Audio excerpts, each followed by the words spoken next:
And so I know many of you have already heard Mike Michalowicz before, and I can tell you that the reason we bring him back again and again is because people love to hear his message, and he's got several books. I think we first brought him to our producers club, or maybe it was a boot camp on the pumpkin plan, and everybody loved it so much they asked if he could come back and do a workshop on it, which we've done. And so we bring Mike back because he constantly brings new ideas and ways to look at your business to get more money, more revenue, more profitability. And I can tell you that I've had countless members tell me that what Mike shared with them, not only in the pumpkin plan, he's got the toilet paper entrepreneur, but Profit First, the new one. How many of you have implemented the Profit First model? Okay. Very cool. So, and I know I've had a lot of people tell me that it has transformed their business in a big way. So that's why we bring him back. I think one of his superpowers is that he can take something very complicated and just boil it down and make it simple so it's easier to understand and then therefore implement, which is the opposite of my superpowers. I like to make everything as complex as possible so you stick around and need me. No, I'm just kidding. Although now I think about it, that would probably be like an evil scheme I could work on. But no, he brings complex problems down to the most simple things, and not to make that, to diminish it, that's extremely difficult to do. And I also consider him a very good friend. I know a lot of gurus and speakers, and there's a lot of veneer out there, and when you get a little bit below the surface, there's really not a lot there. But I can tell you with Mike, he's the real deal. He's a tremendous entrepreneur. He's a totally genuine person. I respect him, and he's a brilliant marketer too. I mean, he really gets it. He's very quick, so. Because we love people like Mike and we care for them, we also have to roast them, right? Because we roast the ones we love, correct? And so anyway, so I have a little twist on today's presentation, and I want to start out by saying I'm not sure this is going to be a good idea. So I'm going to need your help in helping me decide what to do. So last night we were having dinner, maybe a couple glasses of wine, into the meal. And Mark, guys, you know Mark Sheehan on the team, right? So we're at the end of the meal, and Mark orders this, it's a Scotch, Lagavulin, am I saying that right? Oh, there you go. So Mark likes something, there's another brand that's similar to this. It's a Scotch, it's made on a tiny island that's basically a big peat moss bog, and there's only distilleries on it because human life can't exist there. And so they make this Scotch, and the description of, how they have wine descriptions, and it's full of fruit and dark licorice or some yummy thing. I think the description for this is medicinal Band-Aids. Is what and I kid you not, if you smell it, you're like, that smells like a hot Band-Aid, right? And it tastes like the scab that's under the hot Band-Aid. I can tell you because I tried it last night. It is not easy to drink. And Mark just downs this stuff like it's and so he orders it, and so we order one for Mike, and I'm like, it's Christmas time, so I'm triple dog daring him, right? You drink this, and I'm tasting it, it's really awful. Anyway, conversation, I don't even know how we got to this, but I said to him, you know what we should do? Okay, never make a bet with me when I'm drinking, because I have money, number one, and I'm crazy. And so, so I said, how about if when you're on stage, we have 3 shots of this stuff. And by the end of the presentation, you have to down all 3 shots. If you get through one, which is no small feat, if you get through one, I'll donate $50 to the Alzheimer's Association. That's a charity he really cares about. So if you get through one, $50. If you can get through 2, up on stage before your time runs out, I'll give you $1,000. If you can get through all 3, I'll donate $5,000. I think I have my answer, right? Now, this could go very, very wrong, okay? Because you all are clapping. You have not smelled this or tasted it. I'm telling you, I could not do it. I could not do it. Not because I would barf. So, I mean, don't be, like, I don't like to make definitive statements, but I'm telling you, nobody in here, except Mark maybe, can chug this because it removes your enamel on your teeth as it goes down, and it burns. You poop blood for a week, but Mark, it's something about, he has no problem with it. So the question is, how many of you think this is a good idea by a round of applause? Oh, wow. It was funny because Mike got up there and Megan texted him. She's like, all right, I'm operations and I heard about this bet. So am I getting the drinks or not, right? And so he was like, oh shit, I was hoping Robin forgot. I don't forget. So where are the drinks? Do we have the drinks? All right. Come on, bring them on up. Is that the bottle?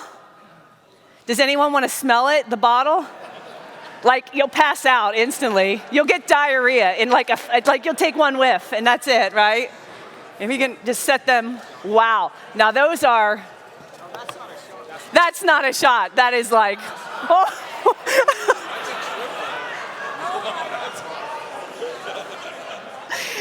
No, wait. For the audience, oh, you're a Scotch drinker. Take a sniff. It's good. Oh, God. All right. Somebody who's not a Scotch drinker. Smell that. Yeah, right? Yeah. Look, it's nasty. All right. So you just got to take my word for it. All right. So do you think he can do this? Look at that. That is whew. No. Do you think he can do it, Mike? Do you think you can do this? No. All right, guys, so let's do this. Let's give him a big round of applause and bring out Mr. Mike Michalowicz.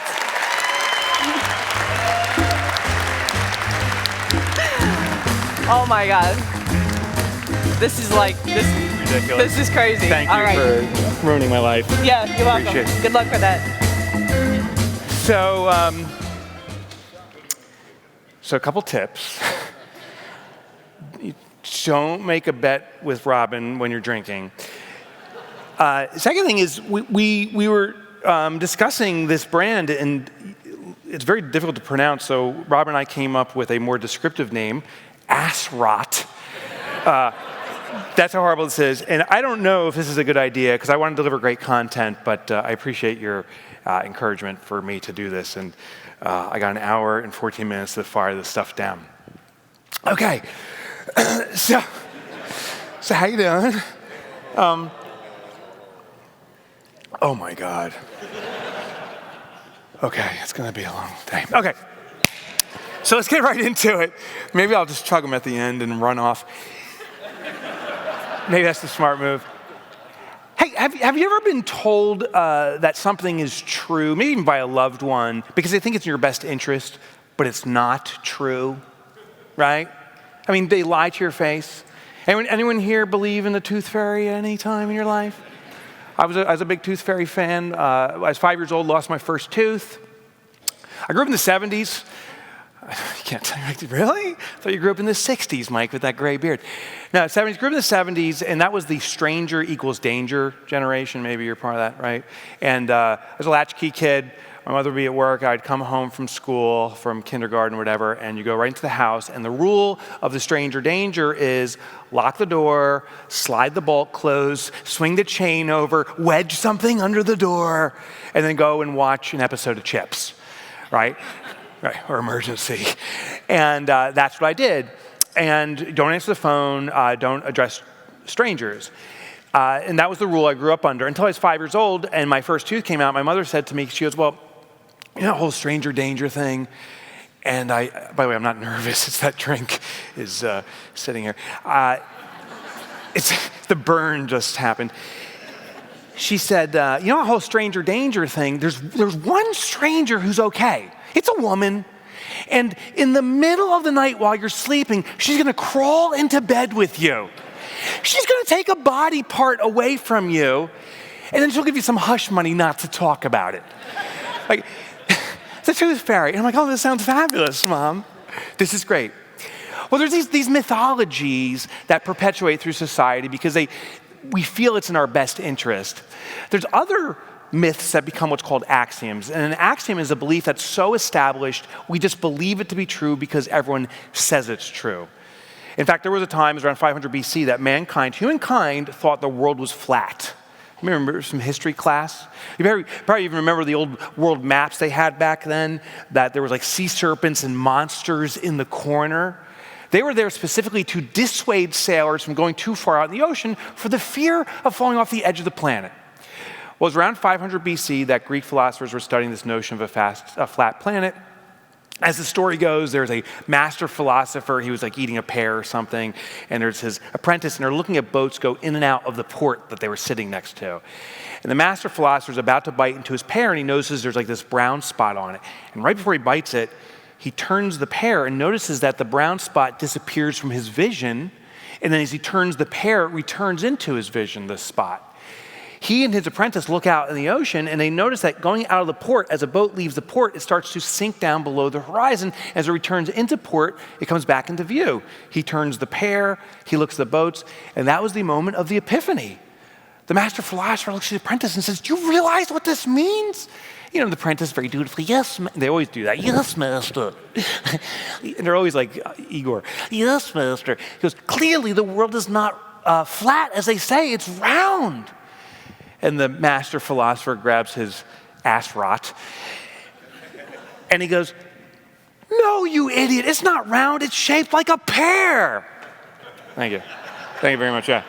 I'll drink to that one, because that did suck. Whoops, I just blew half of that stuff away, thank God. My God. That's an axiom. An axiom is an established belief that perpetuates through society because the prior generation believes it to be true. Well, I was fortunate enough to be here about 3 years ago, but today, sharing this concept of profit first, but today I want to share you some new discoveries and so forth. So we're going to revisit some new stuff, some old stuff and revisit new stuff. There's an axiom that perpetuates through society today around profitability. And we are told this basic formula that sales minus expenses equals profit. And I suspect every person in this room is familiar with this formula. It's the foundational formula for profitability. In fact, it's in the common vernacular we use. We use words for profit like bottom line or year end. That's what we call it. But if you look at this formula, it teaches us to address profit last. And why this formula, I argue, is fundamentally flawed is because it doesn't address the behavioral component. Logically, it makes sense. You have to have income, your revenue coming in. You subtract the expenses you incur, what left over is profit. Makes mathematical sense, but it doesn't work behaviorally. There was a study by the SBA, the Small Business Administration. There's 180 million small businesses, according to the SBA, globally. Small business defined by the SBA is a company that does $25 million in annual revenue or less. It's a good portion of the group in this room. It's definitely my business. And of those, the SBA identified that 83% of businesses are surviving check by check. Check by check. They have barely enough sales coming in to cover the expenses for tomorrow. And every time some more income comes in, there's more ways and more needs to spend the money. I need to hire more employees. I need more technology. We need to get more certifications and so forth. And profit never happens. Well, I want to introduce you to a new formula. We're going to make profit happen with every single deposit. And this is how it happens. We're going to flip the formula. It's now sales minus profit equals expenses. And what I mean here in practice is every time you have a sale in your business, every time there's inbound revenue, recurring revenue or a project-based revenue, we're going to take an immediate predetermined percentage of that money, 1, 2, 5, 10%, allocate it away, hide it away from our business in a profit account, and what's left over is what you have to operate your business. Now, a little bit about my background. We used to call ourselves VARs, so before it became MSPs, and now it's like MSPs, I think, right? Back then, we were called network integrators and VARs, so I had one. Just to give you a little sense, that's when we installed Token Ring and ArcNet. I'm NetWare certified and a CNA. Thank you for laughing at me. I appreciate that. This drink's for you, you son of a bitch. Oh, God. You're dropping your phone. I should be dropping my phone. So that's when we installed VAPS 2.2. A token ring network was on coax. If, God forbid, one of the MAUs, that's now called a switch, back then it was called a MAU, if our MAUs failed, or God forbid, you even touched the coax cable, the entire network would crash. That's how far back I got. Ran that first business for 7 years before I sold the business. And the first 5 years was never profitable. Surviving check by check, actually refinanced my house once so I can get enough money to cover payroll this one particular time. It was a miserable experience. But after 5 years, my accountant came to me and said, Mike, I know it's been a struggle for 5 years. We had achieved $1 million in revenue, and for the first time, we had profit.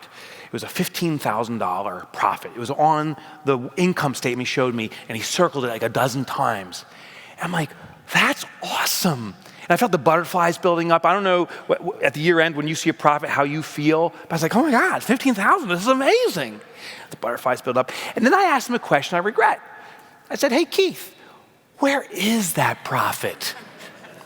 Thank you for laughing, I appreciate that, because he laughed too. Now he laughed like an accountant laughs, where laughing reverts to maniacal snorting, you know? He's like, oh. He goes, that's not a real profit, that's an accounting profit. You don't have any of that, you spent it all already. It's got a knife going into me. So what we're gonna talk about today is the entrepreneur's definition of profit. Cold, hard cash in your bank account for a distribution to you, for you to take out at your election. That's the definition that I use for profit. I sold that company, by the way, to private equity. Second company, and I made some money doing that. I didn't make like FU money, but I definitely made F me money. I don't even know what that means, but it feels good. It feels good. I'll drink to that. I started a second business in computer crime investigation. Computer forensics is what it was called at the time. And my company, the growth trajectory was stratospheric because 6 months after I started this business, the Enron trial broke, and we got the Enron trial. Not like the whole case, and not the prosecution. That was the CIA and the FBI. We were on the defense side. So Kenneth Lay, Andrew Fastow, those people, they were actually my clients. And a lot of people, the evidence is no longer sequestered, so I can share some of the results. A lot of people ask me about the Enron trial, like, what's your sense? They were guilty, and I was their defense. Very guilty, so they got what they deserved. But my company grew from startup, and 3 years later, we were on a $7 million run rate into the second quarter, and we were acquired by a Fortune 500, who interestingly is having an expo right down the hallway here. Yeah, and so a little FU to them, as an aside, when I graduated college, I had one company I wanted to work for, which was that company, and I got rejected. They would not hire me, and so I returned home, worked for a little computer store that ultimately I left to start my own computer business, and then started this forensic company, and a spin-off of E&Y, Ernst & Young, came and acquired my company, so I got the ultimate FU back to them. So, yeah, thank you. I'll drink to that one too. Thank you very much, yeah.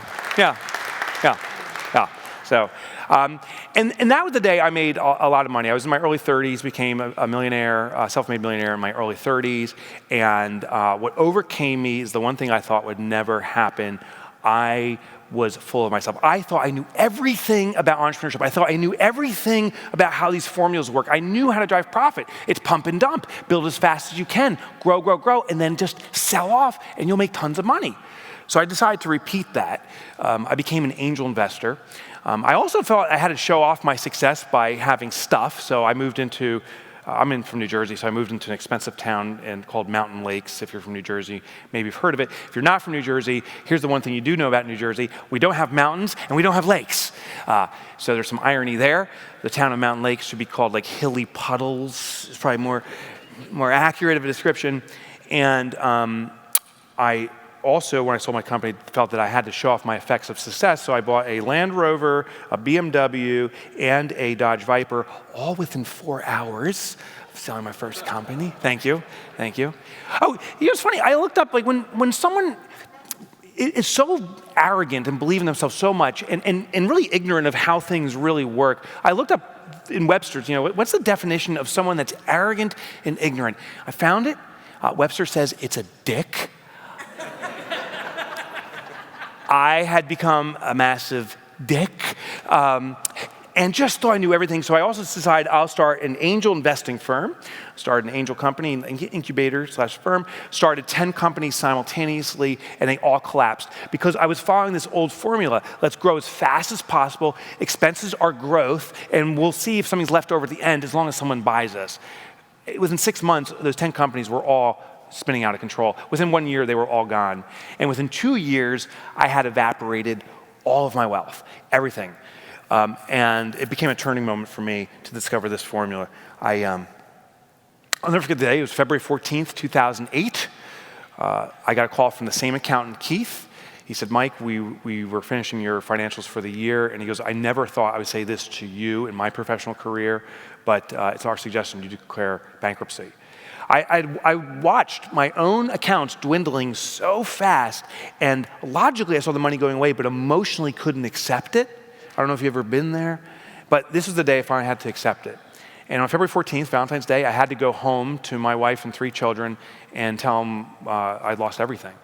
And I didn't know how to do it because I'd been lying to them up to this point by omission. I didn't tell them what was going on. I thought everything was fine. If my wife said, how's business going? I'm like, it's good. We're 1 client away from really taking off. So I drove home, and how we celebrate Valentine's Day at our house is we cook a big dinner together, we exchange cards and so forth. It's actually my favorite holiday. Similar to Thanksgiving is how we celebrate it. And I came home, and I'm looking outside the window into our dining room, just sitting in the car, not knowing how to explain this to my family, that we're going to lose our house, which we lost 30 days later. And I just started crying. And I was supposed to be home at 5. It was now 5:15, 5:30, and the texts are coming in from my wife saying, where are you? My office is 10 minutes from my house, and she's like, we called the office, we don't know where you are. And I didn't know what to say, so I just sat there. I didn't go in until the one text came through. It said, I'm calling the police, can't find you. And that at least got me out of my stupor, and I walked in, and my wife looked at me instantly and said, what's wrong? What's going on? Who died? She sat me down. That's when I told my wife and my 3 children what happened. I told them, I've lost everything. We're going to lose our house and the stupid cars, and everything's gone. My daughter was 9 years old at the time, and I had to look her in the eyes and tell her, I can't afford your horseback riding lessons. It was $20 for a group session. And I don't know if you've been broke before. I suspect some people in this room have. Like, when you have nothing, you have nothing. And I'm like, I'm sorry. And my little daughter jumped up and just ran out of the room. Everyone was crying, and she ran away crying. And it was one of the toughest. It was probably the toughest moment of my life because my own daughter, we're in business. The reason you're in business is to drive profit, is to do this, to make money. We're meant to be the providers for ourselves, for our family, our community. And I was the guy who ripped it away. Like, I couldn't figure this out. And now my own daughter was so disgusted by me, she ran away. But I also respected that because I wanted to run away from myself. I don't know what your trauma's been around, and I'm not trying to seek your sympathy or empathy here. I don't deserve it. But every person in this room I know has experienced some form of trauma, financially, physically, you've been abused or something. I know it's happened. And the solution feels like running away is the best thing. So I respected that. The only thing is my daughter wasn't running away. She was running as fast as she could to her bedroom to grab her piggy bank. And she ran back down as fast as she could. She put on the table in front of me and said, she goes, Daddy, since you can't be a provider for us, I'll provide for us. And that's my rock bottom moment. That was the darkest period of my entire life, and I'll never forget that. That'll be with me until my final breath on our planet. Have you ever heard that saying about rock bottom moments? As horrible and as dark as it is, there's only one way to go, which is up, right? Have you heard that? It's a beautiful saying. It's total bullshit. Okay? But it's beautiful. Here's the reality. You get dragged along the ocean floor of disdain and hatred for yourself. Shards of glass tear you apart. So last part of the story I want to share with you before we get into the solution was I was depressed. I went through depression for 2 years. And I don't proudly share this, but it's very important to share because the most afflicted community in the world with depression is the community that we're in, the entrepreneurial community. It manifested in two ways, ironically, drinking for me, but not drinking socially, but drinking as medication, and insomnia. And I remember this one particular day, I was at home. We got a rental. Actually, we were gifted a house from some neighbors who knew our situation for a year. They saved our lives. And I remember sitting on the couch at the house, watching television. Couldn't afford cable TV. We had antenna-based television. I don't know if you know this. They still broadcast in high def over antenna TV. And I'm sitting there with this ass rot, and I'm watching the television, and I'm all strung out, just sitting there. And I remember at 12 midnight, oh God, this is horrible. At 12 midnight, the only thing that broadcasts on the television is infomercials. And on the TV up there is Suzanne Summers with this thing called the Thigh Master. If you don't know who Suzanne Summers is, she's this bleach blonde actress from the 70s. She did a show called Three's Company, and she's got this stick between her legs that she's clapping together. And she's like, oh, you'll get ripped if you use the Thigh Master. And I'm sitting here going, what am I doing with my life? Why am I watching stuff? Well, thank God, because I turned the channel. When I turned the channel on, this whole new formula that's now saved my life financially, and I think will serve you in a tremendous way, presented itself. On came a fitness instructor on some PBS channel I was watching, and this fitness instructor starts talking about, coincidentally, gimmicks like the Thigh Master. This fitness instructor was speaking to an audience similar to this, was filmed and subsequently broadcast, and she said, hey, to the audience, do you ever hear of products like the Thigh Master? And I'm sitting there looking at my drink going, oh my God, yeah, I've heard of that. Or have you heard of this other gimmick called the AB Inductor? There's a belt you can put on and electrocute yourself until you're in shape. And and you have one, sir. And she goes, those gimmicks don't work. Those gimmicks don't work. But the other extreme is things like P90X. P90X, if you're willing to work out for 4 hours a day, every day, the rest of your miserable life, you'll be ripped. And she said both those systems fail us. Gimmicks never serve us, and the extreme regimens require too much behavioral change. She said if you want to get fit, in fact, channel who you already are to drive the results you want to get. If you want to get physically fit, channel who you are. And if you want to get fiscally fit, financially fit, channel who you are. She went on to share 4 principles that I'm going to share with you. Also, we have a worksheet that if we want to throw up on the screen, it was sent out digitally. I'll give you the answers for it. So the top part there, I can't really see it well. It says, number 1, it says society is addicted to axioms. So if you want to follow along, the answer number 1 is axioms. If the prior generation, I can't read it, says something is true, the next generation, oh Jesus Christ, I need glasses. It says, all right, if the prior generation says it's true, the current generation assumes it to be true. As a result, today, 83% of businesses under $25 million in revenue are surviving check by check. We've been told profit is an event, but the answer number 2 is profit is not an event. It's not an eventuality. Profit is a habit. You know, when you put things last, it means it's insignificant. We're told profit comes last. It's the bottom line. It's the year end. Bottom. What do you call your friends? Do you call your friends bottom feeders? Probably not. Your family, if you like them, you probably put your family first. You probably don't put your family last. It is human nature when something comes first, it gets addressed and gets done. When something comes last, it's insignificant. It's the perpetual manana syndrome. And this old formula is telling us that profit comes last. Most businesses wait till the year end and say, oh, shucks, no profit, maybe next year. So we're going to flip the formula. And it's what this fitness instructor shared in these 4 principles. Let me get $50 real quick. Thank you. Holy crap. Yeah, thank you. Okay, that was miserable. So where are we? No, I'm kidding. Okay, I'm kidding. But soon I won't be kidding.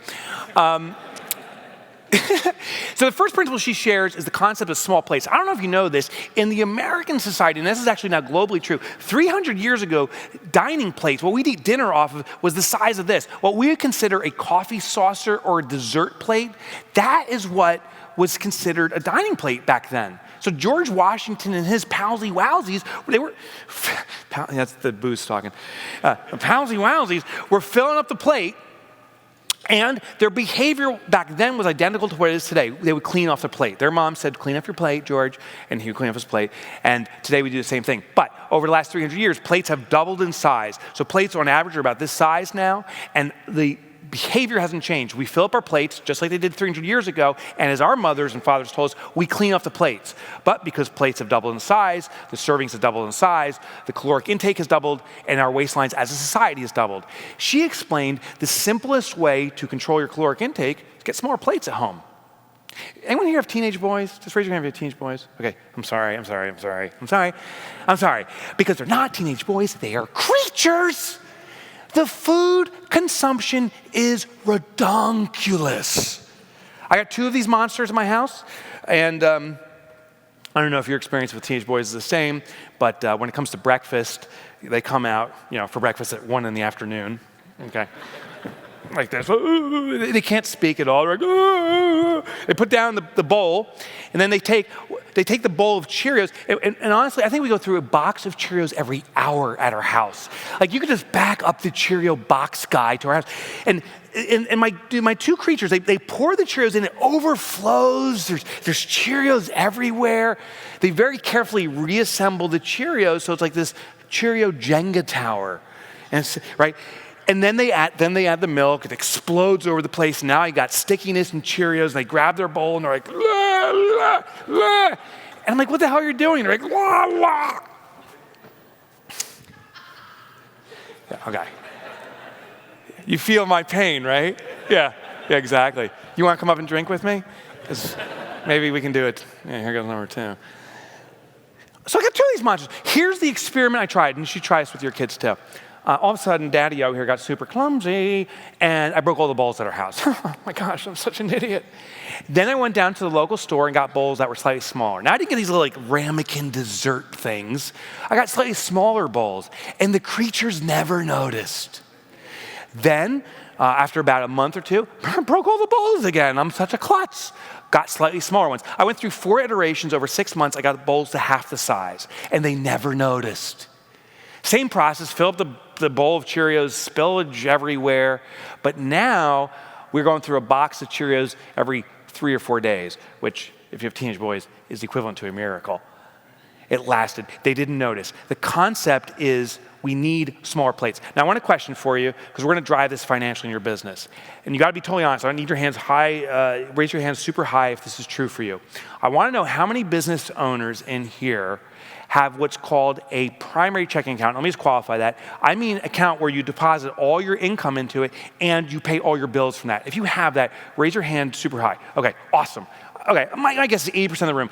Thank you. If you raise your hand, I want to tell you, you are demonstrating the behavior of the typical normal entrepreneur, and we can channel that normal behavior to drive tremendous amounts of profit. So congratulations if you raise your hand, because we're going to drive profit in your business. If you simply follow the system I'm going to teach you.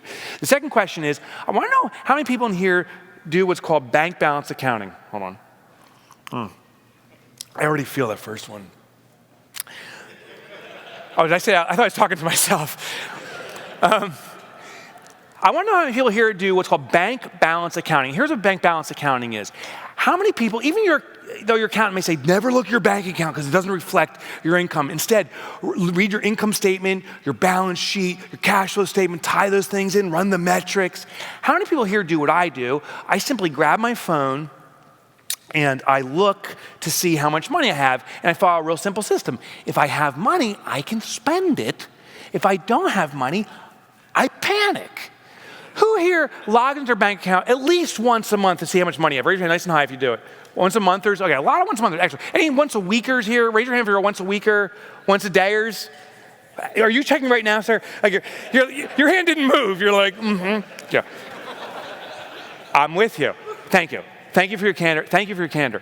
If you raised your hand, I want to tell you, you too are demonstrating the natural, normal behavior of entrepreneurs. And we can drive tremendous amounts of profitability because you're following that behavior. We just need to channel it. Now, here's how we're going to do it. What we're going to do is, step one is we're going to set those small plates at your bank account. So instead of having one primary bank account, I encourage you to set up 5 bank accounts. And here's what they are. The first account is called income. And I'll explain what each one does in a second. Second account is called profit. Third account is called owner's pay or owner's comp. Fourth account is called tax. And the fifth and final account is called OpEx. Here's how it works. Income account. The income account is the serving tray of cash to your business. As one of the sponsors said earlier, your money has multiple responsibilities. Well, as money flows into your business, this income account is going to become a depository-only account. Money flows into the income account and it sits there then to be allocated to these other accounts. Kind of like Thanksgiving. We just celebrated Thanksgiving a few weeks ago. We hosted at our house, and the turkey came out of the oven. And what do? Is we then carve the turkey, right? We carved it. And why do we carve the turkey? So that every guest at the table can get an apportionment, a piece of turkey. I didn't say when the turkey came out, hey, everyone, it's everyone for themselves. Fight for it. Grab your knife and fork and go. No, you carve the turkey so everyone gets an apportionment. The income account is going to be the cash turkey for your business. Money will flow in, but we're going to carve it up to address all the guests at the table of your business. Now, here's the 4 guests that we're going to serve. The money's going to go to a profit account, owner's comp, tax, and OpEx. The profit account. Anyone here own stock? I own Ford. Anyone here own stock? If you own stock, just raise your hand. Okay. Now, thank you. A lot of hands went up. I'm surprised not every hand went up because every person here that's a business owner owns stock in our own business. You're all shareholders. But here's what happens with public stock. I own Ford. This is not a stock tip, by the way, not recently. But, well, maybe it is. But ever since the introduction of the Cybertruck, Ford seems to be doing pretty well now. If you saw that, you know what I'm talking about. So I got a distribution a few quarters back for $13.23. $13.23. And when I got this check, I didn't say, oh, I don't deserve this money, Ford. You know what? I'm going to return it to the company. I'm going to plow it back. In fact, if every shareholder would simply just return their distribution checks, the profit distributions, Ford could build more buildings, make more vehicles. Go, Ford, go. No, I said, I'm a shareholder. I took risk. This is a reward for me for taking that risk. And I didn't say, oh, I need to go down to the factory and work the line for a little bit to earn this money. Profit is a reward to the shareholders. Your small business will have money come into it that rewards you for doing what is pretty significant. Only 7% of the world population will ever attempt starting a business. 93% of the world will work for people like you. So thank you for supporting almost everyone on this planet. You've taken extraordinary risks because businesses don't always succeed. A profit distribution is a reward for you for being an investor in your own business. And maybe your investment has been sweat equity, but you've invested. Profit is a reward for being a shareholder. Owner's comp is a reward, or not reward, but this is your pay for being an employee in your business. And I'd argue the most important employee the business will ever have is that of the owner. I suspect no one works as hard as you, as long as you, as dedicated as the business to you, makes the sacrifices like you do. You've probably done tons of stuff for your business and probably done it for no pay. Well, what we're going to do is we're going to assure you to get paid. This is this equivalent salary you pay for someone to replace you. Next account is called tax. You know the biggest bill associated with a business is tax? Usually, for most businesses, the biggest expense they incur is the tax payment, or at least one of the biggest expenses they incur. Yeah, it's the one we're least prepared for. Year end comes and it's like, oh, how much? April 15th? Oh my gosh, we should have a sale. 50% off everything just so I can cover my taxes. It's crazy. So the business is going to reserve your taxes for you. You've started your business, I assume, for 2 reasons. Hopefully it's something that you love doing, but secondly, for financial freedom, right? Wasn't financial freedom not worrying about any payments? It is. And so your business is going to pay your taxes for you. And the last and final account is called OpEx, and this is for the operations of a business. If we can throw the worksheet back up there, I think this is the answer. I got to get another one of these down. I think this is the answer to number 3. It is. So the 5 accounts I put right there on the board, it's income, profit, owner comp, tax, and OpEx. This is starting to hurt. Okay. And then also we answer number 4. The income account acts as a serving tray You only deposit income into it and then allocate money to the other accounts. So number 4 is serving tray and allocate. On the worksheet, on the second page in the worksheet, I don't know if we can throw that also up on the screen, but there is, on the back of the worksheet, is a few charts. And if we can throw it up, it'd be great. If not, you can just look on your piece of paper.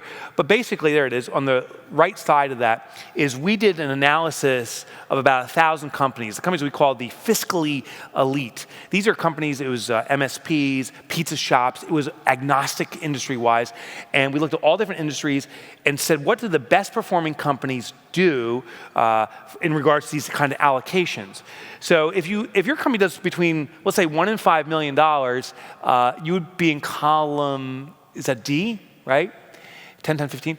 And allocations for a fiscally elite company will be doing about 10% of their income going to profit, 10% into owner's comp, 15% into taxes, and 65% into OpEx. So just as an example, that means if your company does $2 million in annual revenue, bless you, the profit is $200,000. That means there's a $200,000 bonus check waiting for you at the end of the year, that your compensation as the owner, or if there's multiple owners, this gets shared, is $200,000. And if you're making this kind of income, you have to reserve about $300,000 in your tax liabilities, and that means there's $1.3 million left to operate the business. And when I share numbers like this, many businesses that are not familiar with Profit First say, this is absurd. This guy, he's crazy. I bet you, there's no way that my business can do these numbers. A guy saying like this probably drinks on stage while he speaks. Yeah, that's true. But you can do this number. And actually, I would argue businesses can do even better than this. And I know when Robin asked who's doing Profit First, I saw a few hands go up. I'm so excited about that. I bet you're doing numbers like this already, or perhaps even better. And I think every business in here can drive tremendous amounts of profitability if you understand a core principle, which is Parkinsons Law. And we're going to talk about that in just a second. It may be a tour tonight, and that's it. Okay. Parkinson's Law. So Parkinson was a theorist from the 1950s, studying human behavior, and he noticed this interesting phenomena. There's an established axiom, established belief. Talked about the danger of axioms. Axioms get passed down about generations. We don't question or challenge them. We say profit comes last, but maybe it doesn't. Well, there's another axiom called the supply and demand curve. Perhaps you've been trained on this or familiar with it. Basically, the axiom is this, that the more demand there is for something, that supply will increase to meet demand, right? So the more that people need security services, protection from ransomware and so forth, the more vendors will appear to provide that service, right? That's the supply and demand curve. And this guy Parkinson looks at this and says, you know what? It's true, but only in some unique cases. He goes, more frequently, we actually supply dictates our demand. Meaning, he goes, more often, from a behavioral aspect, the more available something is, the more we consume it. We already talked about it. As plates have gotten bigger, the portions of food have gotten bigger, we consume more. Parkinson's study went on to say, but it's interesting, as we control or restrict or constrain the amount of supply, so this is supply now, that we will demand less. So if there's less supply, we'll demand less because there's less supply. So as supply goes down, you cap things out. It's called forced frugality. If there's only so much available something, you can only consume so much. But he also pointed out that innovation kicks in. We become very innovative around what the resources we have. And this is true for food, it's true for money, it's true for toothpaste. And I just want to share something that you'll probably experience tonight with toothpaste, because Parkinson's Law is wired into every human being on this planet. Every person in this room experiences this. And if you understand that you experience this, you'll understand how to master cash flow and drive significant amounts of profitability. It's all about controlling the supply, reducing how much money is available to operate your business. Here's how it works with toothpaste. Tonight, when you get ready to brush your teeth, I'm staying in the hotel here. Last night when I arrived, I pulled out my toothbrush and toothpaste. I had a full tube of toothpaste. So what do? I put this long bead on there. Put it on there. I I was buzzing then too, like I am now, by the way. So this feels very familiar. It's hauntingly familiar. And I turned the water. I don't know if the water pressure in Florida, if there's mountains in the distance or something, but the water pressure in here is crazy. I turned the faucet on, and the water's like, and the toothpaste went flying across the room. But it didn't matter. I had a brand new tube of toothpaste. Put it on there and started brushing my teeth last night. Scenario one is if I have a full supply of toothpaste, I can use it excessively. Waste is okay because there's some available. But someone in this room tonight will experience that shriveled tube of toothpaste situation. You know what I'm talking about? That gnarled prune-like tube of toothpaste. That's where you go into the bathroom tonight, you pull out your toothbrush, you're like, okay, what's going on here at the toothpaste? You're like, oh shit. I forgot to get a new tube of toothpaste. It's like, it was all twisted and gnarled. So what happens, all of a sudden you become a superhero. The amount of strength you can garner is off the charts, right? You're like, oh, this is the reason I've been working out all the time. Let's get it going on, toothpaste, right? You go up to, you grab it, you do that double grip, and you're like, here we go. And you start twisting it. Come on, come on, come on. Your neighbors in the hotel are like, what the fuck is going on next door? I want to be there, right? Come on, you love this, right? And then, now you see that, right? You're like, well, I can't believe I say that. You've been begging for this, right? And that one vein you didn't realize you had on your forehead starts pulsing in the mirror. And you're like, God, you're disgusting and you want this, right? And then, do you ever have the turtle head of toothpaste moment? This is where you put your toothbrush down and you're like, there's only one solution to this. And you put both thumbs on it and you start pushing down so hard. You're like, come on, you son of a bitch. Right? You're pushing, come on, you're coming, right? And all of a sudden, very slowly, the turtle head of toothpaste comes out. It's like, hey, you looking for me? You need a bit of help, eh? No, you don't have to. Yes, you do. Oh. Wow.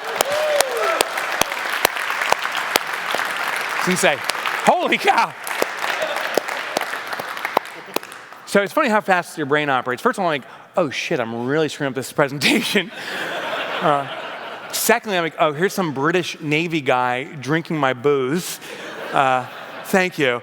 And am I starting to slur? Am I? Oh my God, that's funny. Okay. Where was I? So turtle head toothpaste comes out. So you're pushing so hard, you're like, I got you. And all of a sudden the turtle head starts peeking out. And that's when you're like, I got you. But both of your thumbs are occupied. So the only way to do it is that speed move where you release one hand real quick and you dive for your toothbrush. And as you do it, you dive for it. It's a turtle. It knows what's coming. It's sitting here. It's like, did you call me a son of a bitch? Because you're the son of a bitch now, right? And it goes back under. You know that scenario. The interesting thing is that's Parkinson's Law. That's Parkinson's Law. Parkinson states that the less the supply, the more innovative we get in extracting it. People cut off the back end of the toothpaste. People put it in the door jamb, start slamming the door against their toothpaste to get it out. And I suspect a brand new tube of toothpaste lasts you, 3-4 weeks? But I bet you an empty tube of toothpaste lasts you, 3 or 4 weeks? Right? Parkinson's Law. And since you're laughing at it, I know you've lived it. And if you've lived it, I want to tell you, you've got the tools to drive massive amounts of profitability in your business, massive amounts. We just need to constrain the supply. These numbers work. Most businesses I meet, money comes in, and all the income that comes in, the first consideration is, how much can we spend? And we spend all of it. But if we constrain the percentages, and now you see this is your empty tube of toothpaste, and your business is telling you what you need to operate on. And if you can't pay your bills, when you have 65% or whatever your number is based upon that chart I showed earlier, if you can't pay your bills, that's your business telling you can't afford your bills. There's something fundamentally flawed in your business. We need to cut unnecessary costs, and we need to amplify margins. It's that simple. If you can't pay your bills, you can't afford your bills. Parkinson's Law. Okay. Let's move on to principle 2. So remember, I was sitting on that couch drinking my drink, which I'll now wait on because of Mark, thank you. And that physical fitness expert is up there. She went on to share a second principle. First principle is small plates. The second principle she shared is the concept of sequences. Most people today eat their meals where all the food is basically served simultaneously. The vegetables, like steak, so the vegetables, the steaks, the meat, the potatoes, all served simultaneously. She says, as a result, we default to our preference. I like steak, I'll start eating steak. The vegetable medley, that can wait, and I won't consume it. The funny thing is, the most wasted food in the world is vegetables. So we can go outside and look at the dumpsters here at this hotel or anywhere in the world, and the most discarded food item is vegetables, yet we all know the importance of vegetables, the fiber, the nutrients, the vitamins. Yet when food served simultaneously, we default to the other ingredients. So she said, if you want to have the proper ingredients, the vegetables, serve the vegetables first, and then serve the rest of the meal. So serve just edamame or something, and then you eat some of that, it's like not so bad. When the steak and potatoes come, because some of our space in our stomach's been occupied, we'll consume less. So the sequence matters. Well, the sequence here matters tremendously. When you set up these bank accounts at your office, or in your business, at your bank, we're going to allocate money always in the sequence. Profit always comes first. And the reason we allocate money to the profit account first, that's the letter R, is because it's a reward mechanism. When you set up the system, and you put money in the profit first, it's like, oh my gosh, I just had a cash profit. I've been doing this for myself for over a decade, almost a decade, actually over a decade. Every time I allocate money, it goes into the profit account first. It's a reward mechanism. There's a dopamine release, and you're like, oh my gosh, I have this money. Then we allocate money into owner's comp. This is to pay the most important employee your organization will have. This is another R, reward mechanism. So it's reward, reward. Then we allocate money toward tax, which is P for protect, because it protects you from the government. So it's reward, reward, protect you, protect the business, and then serve the organization. So this sequence matters tremendously. Money comes to the income account, allocate money to profit first. Even though, based upon percentages, it's all pieces of the same pie, you could allocate logically in a sequence. Behaviorally, the sequence matters. Reward with profit, reward the owner's comp, protect your business and yourself with taxes, and then serve the business. So it's reward, reward, protect, and serve, and you repeat that process over and over again. And it starts to build the profit muscle. Watching this fitness instructor, she went on to share the third principle. So first principle is small plates. The second principle is the concept of sequences. The third principle was to remove temptation. Now, I don't know what your temptation is when it comes to food items. Mine's chocolate chip cookies, especially the soft baked ones. I love them. I'm addicted to them.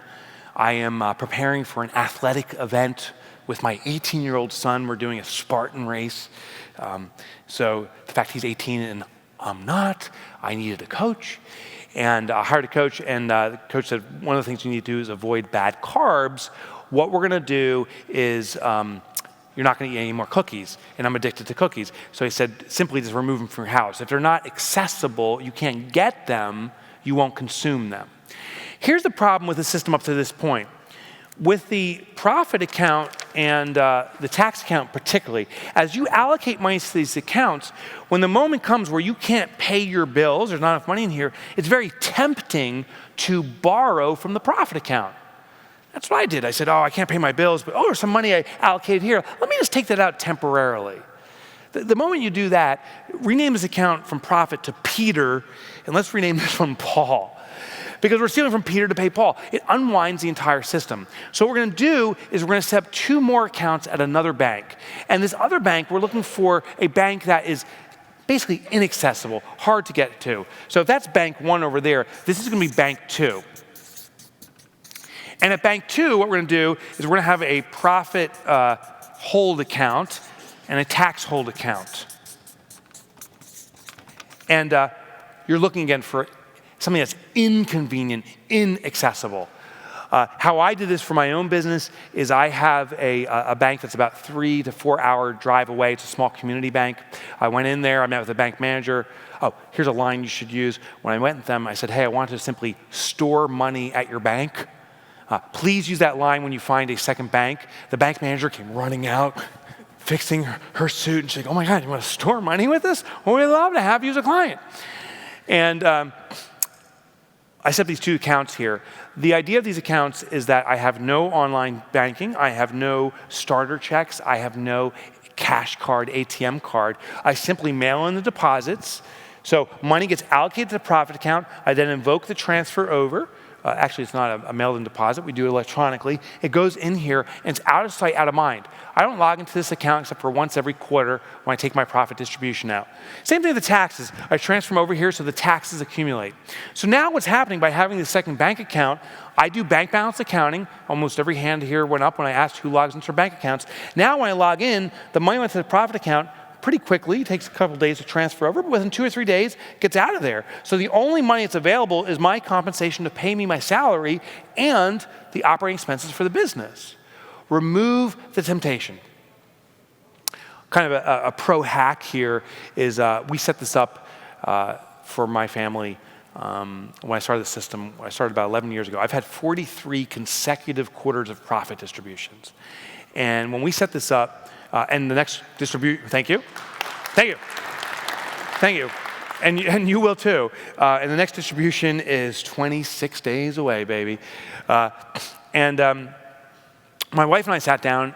And by the way, let me tell you, when I started this, the first profit distribution was $8, right? So when I started this system, I had $8 on the first distribution. Now it's a lot more than $8, but back then it was.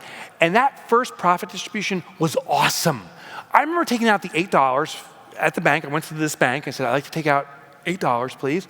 And I said, small bills, please, dollars only, right? I went fanning it out. And I went right to the Starbucks, I plopped it down, and I said, I want everything this affords me, which was a small coffee. But I'll tell you, that coffee was the best coffee of my life. For the first time, I didn't use a credit card. It didn't come as an expense to the business was simply rewarding me. Now when the profit comes out, and profit should always be used to reward the shareholder. Just like Ford stock, when that distribution check comes out, I don't return it to Ford, I use it for my own benefit. As a shareholder, when that profit comes out, recently we went to Ireland. We rented a castle in Ireland, my family and I, and we spent it out there all on the profit of the business. That's how this functions. But here's the great accountability mechanism. We set this up 11 years ago. My wife and I sat down and said, you know what? We really should share some of the profit distributions with our children. Not that they're investors in the business financially, but they're investors based upon their sacrifice. I travel a lot. I'm not around that much. And so, at least in recognition of that, we should share some money. Well, my youngest boy at the time, he was in kindergarten. He was 5 years old. We gave him, $50 or whatever. And the second quarter, I'll never forget this, little Jake comes up to me, a kindergartner comes up to me and goes, hey, Daddy, how's Q2 looking? That will keep you very accountable to making sure there's profit all the time.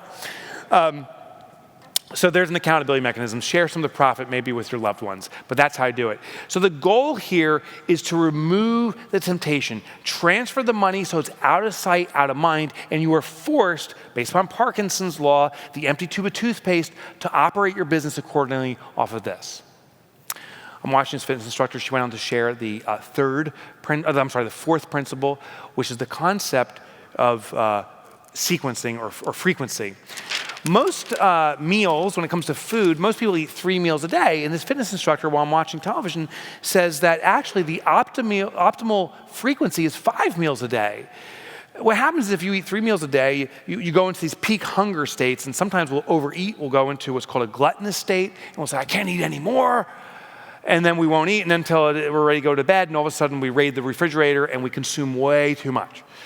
And our hunger goes up again. She said if we eat 5 small meals a day, we never have that peak hunger stage. So we just eat a small amount of calories, but constantly we never go to peak hunger. Well, most businesses, when we translate this from physical to fiscal, most businesses go into these kind of peak hunger stages and the gluttonous stages. Maybe you've experienced this. If I asked you how's business going, it's often reflective of what we saw in our bank account yesterday. If a lot of deposits came in, business is amazing. We're crushing it, baby. No deposits come in, business sucks, actually. right? So we're very reflective of it. We have to bring about a way to manage it. And there's a very simple principle. Frank and I were talking about this earlier. It's the 10-25 rule. And this is how it works. Today's the 5th of the month. So the next trigger day is going to be the 10th, then the 25th, 10th, 25th, 10th, 25th, and so forth. And this is your income account. Remember, the income account over there is the serving tray of cash. Today, I hope deposits come into your business. What we're going to do is simply let the money sit there. You don't touch it. It's a serving tray. It's the cash turkey. Tomorrow, the 6th, some more money comes in, whatever. Finally, we hit the 10th. The 10th is the trigger day. All the money in the income account gets allocated out. So every dollar that's in the income account gets allocated out based upon percentages to these other accounts. Then starting the 10th, we allow money to accumulate, and then on the 25th, all the money in there gets allocated out. And what it starts to do is cause this pattern of waves that may look something like this. Now here's the power of this process. By doing these on these trigger days every 2 weeks in this case, is what you'll start to do is expect an average amount of income. We'll say that it's roughly up here. Every time you log in, one of the businesses I own, every 2 weeks we expect $100,000 of deposits in the business, in that income account. Sometimes it's woefully short. Other times it's much higher than expected. What happens is when these anomalies happen from our average expectation, I call my bookkeeper or accountant and say, what happened? When I log in and I see there's more in there than I expect, I say, what did we do right? I want to do more of that. Are we collecting better, or is it just a surge of deposits? What's going on? But let's do more of that. When it's short, that's a call to action. What's going wrong here? Are we not collecting? Are we not enforcing it? What's going on? So these anomalies in the normal expectation are a call to action. Now, interestingly, this is what a cash flow statement is supposed to do for you. Now, I don't know who in here knows how to read a cash flow statement properly. I don't. I actually question my accountant does, between you and me. But many people don't read a cash flow statement or know how it ties in collectively. But all of us, you raise your hands, log into our bank accounts. Now you have the most simplified cash flow system ever. Just log into your bank accounts like you already do. You don't need to change a thing about you. See what your average expectation is, and if it's different than what it is, that's a call to action to investigate it. That's how this works. Additionally, we want to do something every 90 days. So this is we call this the 10-25 rule right here. So every 10th and 25th, we're inspecting this. Oh, and people ask me, why the 10th and 25th? What's so special about those days?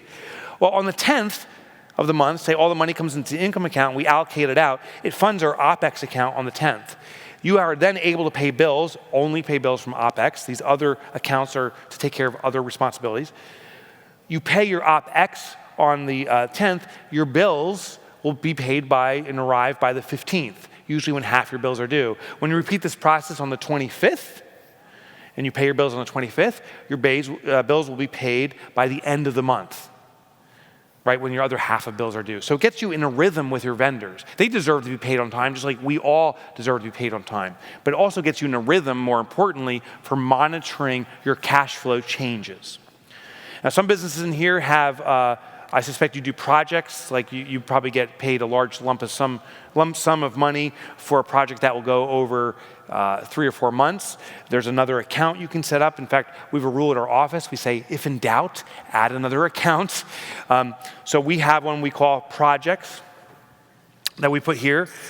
We do some projects that pay us over a period of time, even over a year, and we'll collect money into this. So say I have a project that will last for a full year, but I get paid up front, and say it's $120,000, just for easy numbers. $120,000 gets put in my projects account, then every month I take 10% of that, $10,000, put into the income account, and it flows through the system. So there's a way to kind of normalize the flow of the accounts. You can do this with other accounts too. All right. So that's what you do every 10th and 25th. Then every 90 days, it's a magical time, at the end of every quarter, we're going to take a profit distribution. Now, here's the deal with these large corporations like Ford or Google or any of these companies. I admire what they've achieved. I don't aspire to have what they have. I don't want a mega corporation. But I definitely admire what they do, because they started out of rooms just like this, and they built Google to 100,000 employees and plus. And the only way you can manage a corporation of that size is if you have absolute fiscal discipline. if you absolutely manage the numbers well. And the golden rule with almost all public companies is to always reward the shareholder. In fact, it's usually in their mission statements, right? That's the golden rule. And so these corporations, these large public corporations, every quarter will send out to the investors of the company a profit distribution. Well, I think we should take that golden fiscal rule for ourselves. If large companies do this to engage their shareholders, we need to do the same thing. And they typically do it every 90 days. There's a profit distribution that comes out. So at the end of every quarter, the money that's accumulated in the profit account that got transferred over to the profit hold account over here, this money is going to come out as a distribution to you. And when profit comes out, it's always to reward the shareholder.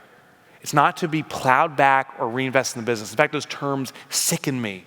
I was doing a conference, a large conference, and this one, I did Profit First, there was about 1,000 people in the room, and this one entrepreneur came up to me and said, I love your system, but I really don't need it. I had a 22% profit last year. I'm like, oh, that's amazing. You probably don't need it. Tell me about that profit. What'd you do with it?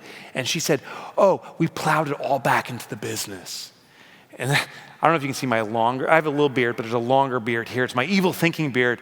I started stroking. I'm like, hold on, you plowed it back. What does that mean exactly? She goes, we spent it all. Here's what profit is. Profit is only defined one way, a distribution to reward shareholders. That's what profit is.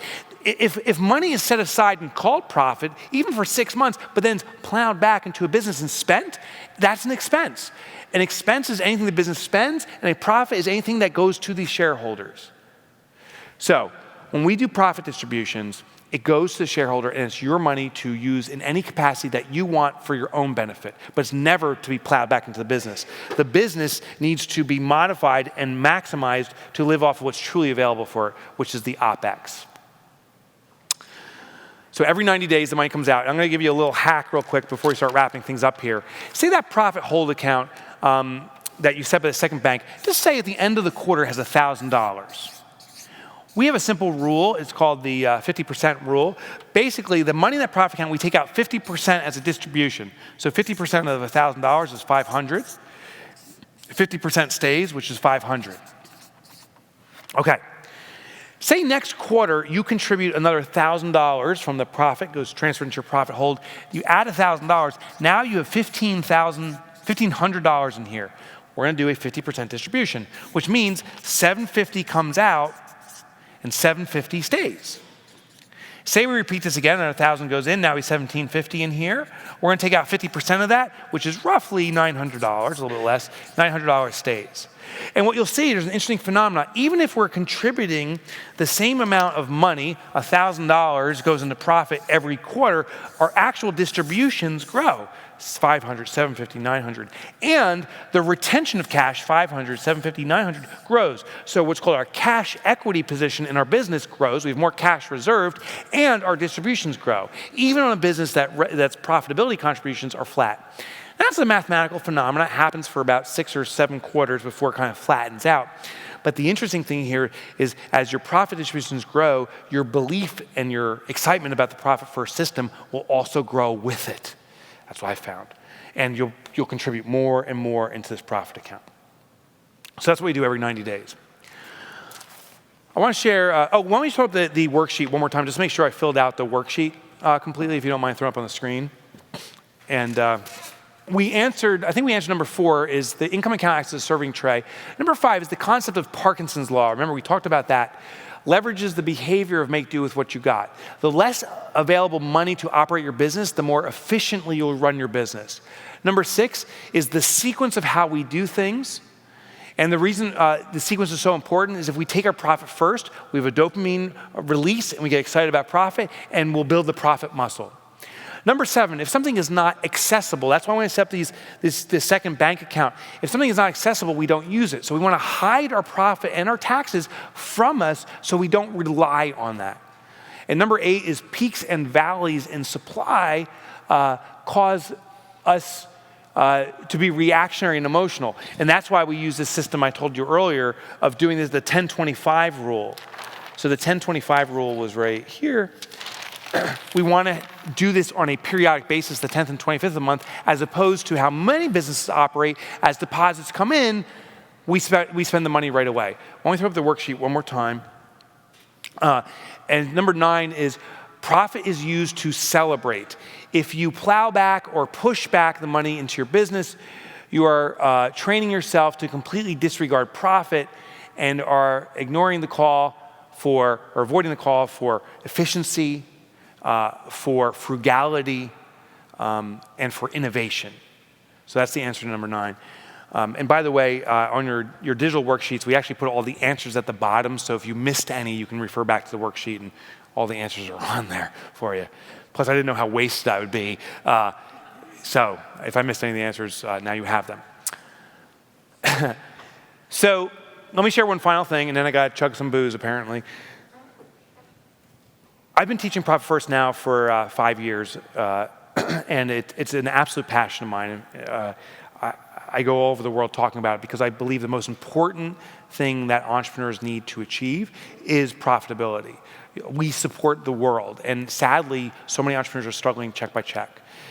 So 5 years ago, I was invited for the first major keynote right when the book came out to speak in Copenhagen, 2,000 plus people in the audience. I spoke in Profit First. I told them the system basically as I'm telling you now, and they were so into this. They said, hey, Mike, can you come back and do an advanced version of this next year? So I returned 4 years ago to Copenhagen, same audience. I opened up the presentation and said, hey, who saw me last year? And all the hands went up. I mean, that's great because it was the same audience. I said, I spoke with a lot of you during the event, after the event. All you were surviving check by check. All of you raised your hand that you do bank balance accounting. You said you needed the system, and the beautiful thing is this system works with your existing bank accounts. You don't need to change a single thing about you. Keep logging to your bank accounts. I said, you needed this. I'm curious now, who's doing it? And as I asked who's doing Profit First, all of a sudden no one could make eye contact with me. Everyone looks down, they pretend they're taking notes. One woman looked between her fingers and starts dry heaving. She's like, ooh, don't look at the speaker guy. And I got red-faced. I'm like, are you freaking kidding me, Copenhagen? You're not doing this? Like, every person in this room is starving for profit. You want more profit, and you're not doing the most simple system to do it. What's wrong with you? Which, I have 2 tips for you if you aspire to be a professional speaker. Tip 1, don't yell at the audience. Just not go well. Tip 2, do not drink while doing a presentation. Okay, neither work well. And it was in that moment that the greatest realization came to me. I said, oh my gosh, I left out a critical part of the system. And for this system to work for you, there's one part I've left out, even in this presentation, that's mandatory. I realized a couple things may be happening. You're looking at the system and you may be skeptical. Is this really going to work? It sounds like a shell game. It may not work. I appreciate and respect that. I was skeptical of it. I did it because I have desperation, and it served me for 44 consecutive quarters now and continuing. Secondly, you may be overwhelmed and say, this is too much. I can't set up all these bank accounts and go to my bank and do all this stuff. I'm just gonna go back to the way it was. It wasn't working great, but I'm gonna go back to the way it was. The key is to have a simple way to get started. And there's a great book about this concept. There's 2 authors out there, Dan Heath and Chip Heath. They're brothers. Maybe you've read their books, Made to Stick, Decisive. Decisive was my favorite book of theirs because they talked about a new concept. There's this concept of raising the bar that's always put out there. Sometimes it's positioned as what's your big, hairy, audacious goal, right? What's your 10x factor? How are you going to crush the competition? And they said, what if this raising the bar actually is of disservice in many cases? And what if we're better served by lowering the bar? They went on to conduct an experiment that was mind-blowing and I think will serve you with your finances. They conducted a study where they tried to test lowering the bar and see if that would actually be more successful. They ran a study with physical fitness. It's, I think, of no coincidence that physical fitness translates to physical fitness over and over again. And they took 100 participants that were looking, or 200, that were looking to get cardiovascularly fit. They brought them into a researcher's office and they split them into 2 groups. This was called the control group. They gave them the standard regimen. This was the test group. They gave them the new lower the bar regimen. The standard regimen for cardiovascular fitness, in case you're interested, is if you can run 3 miles 3 days a week consistently, you'll achieve standard cardiovascular fitness. So the researchers come to these 100 people that are in the control group and say, hey, do you want to get cardiovascularly fit? And the group's like, yes, we want it. Researchers say, great, go out there and run 3 miles 3 days a week starting now. Go, go, go. And the group goes running out. The researchers went to the test group over here and they go, hey, you want to get cardiovascularly fit? And the group's like, yeah, we want it. They said, great, before we give you the regimen, we have one question for you. Do you guys like to watch television? And the group's like, we do. Like one person's like, I like Modern Family, kind of, you know? The researchers then said, hey, since you like to watch television, we have a question. Do you sit on your couch when you watch TV? And the group's like, we do sit on our couch. They said, great, here is your physical fitness regimen. Next time you turn on the television, we ask that you stand in front of the couch as opposed to sit. I mean, talk about lowering the bar. That's below the Earth's crust low. Like you can't go lower than that, right? They came back 2 weeks after this test ran. They first went to the control group that was supposed to run 3 miles 3 days a week. And this group had an 86% failure rate, which means only 14 people were able to make it. Of the 86 people, one guy had a heart attack. Thank you for laughing at him. I appreciate it. 14 people left. So the researchers go, you're the last 14 standing. How bad do you want it? Raise the bar. Go, go, go, run. And they're limping out. And they were running. 2 weeks into the test group, they go to this group and they said, hey, how we doing? 100% success rate. Of course. I mean, they turn on the television. All they do is stand up in front of the television. The test continued. This group's out running. This group, they said, hey, since you now stand in front of the television, why don't you simply march in place when the TV's on? Again, they lowered the bar.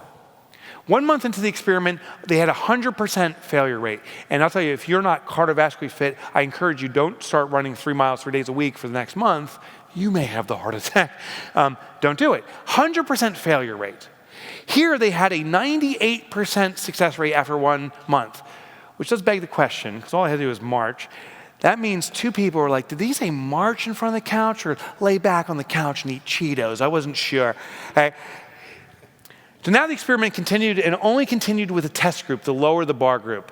What they did with this group is they said, hey, why don't we, now you're marching in front of the couch, why don't you do calisthenics for the next 2 weeks while you're watching television? Calisthenics then became running sprints. When commercials came on, run outside and run back in and then watch television again and start marching. It did take them 6 months, but after 6 months, 54% of the group, the majority of the group was running 3 miles 3 days a week. That's the key. And that's the key I left out in Copenhagen and I've left out to this moment. This system is running 3 miles 3 days a week. It can be overwhelmed and it could cause your business to have a financial heart attack. So we're going to lower the bar. And here's the simple call to action. And listen, you can get this done. Here's my promise to you. You can complete this by tonight or tomorrow, and it will bring permanent profitability to your business if you do this. And it's so freaking easy. There's no excuse. Here's a simple 2 steps. Tonight, email or call your bank and say you'd like to set up one account. It's going to be called a profit account. Make it a savings account. You can email them saying, I'm going to come by the office next time I'm back, and all I want is the papers to sign. It'll probably take 5. If you call them or email them in advance, they'll have the paperwork done for you. It'll take 5 minutes. You appear at your bank. You set up at your current bank to set up one account, savings called profit. That's step 1. Step 2 is allocate 1%, only 1% of your income toward profit. So I'm saying if $1,000 comes in, take 1%. That's $10. Because if your business can run off of $1,000, your business can run off of $990. It's inconsequential to how you currently operate your business, but it's highly consequential that you've taken your first cash profit and allocated it out.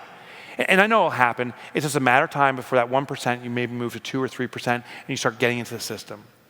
I'm happy to say, when I first came here 3 years ago, we had maybe 20,000 businesses, 15,000 businesses doing it. Today, we just surpassed 300,000 businesses that have implemented Profit First.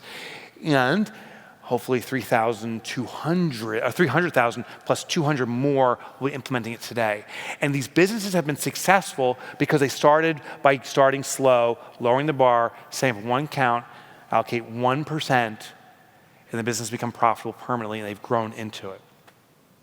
The last answer on your worksheet is we've been told the old formula that profit comes last. But what I'm here to share is when something comes last, it means it gets ignored. It's insignificant. If your business is starting to have profit, if you're waiting for the end of the quarter, the end of the year to see if there's any money left, it's because you've been told to treat profit last. Now you know the simple process. Immediately take a predetermined percentage. It's the pay yourself first system applied to business. Take a predetermined percentage of profit first, and now you'll have permanent profitability. Guys, it's been a pleasure. I got to drink real quick here, but thank you for having me. Thank you. Thank you. Ugh. Thank you so much. Great, don't go away yet. That was really good. That was really good. And I had to have Mark come up and help you. Well, one, Was I slurring a lot? a little bit, and two, he's back there very jealous that he didn't get a drink. So I was like, just go up and you noticed he drank it like it was apple juice, right? I mean, I know. he's like, yeah, I know. Like, meh. Yeah. So anyway, I want to show you. We did make the donation. So we did make $5,000 to Alzheimer's. Thank you. So Sure, thank you well very done. much. Yeah.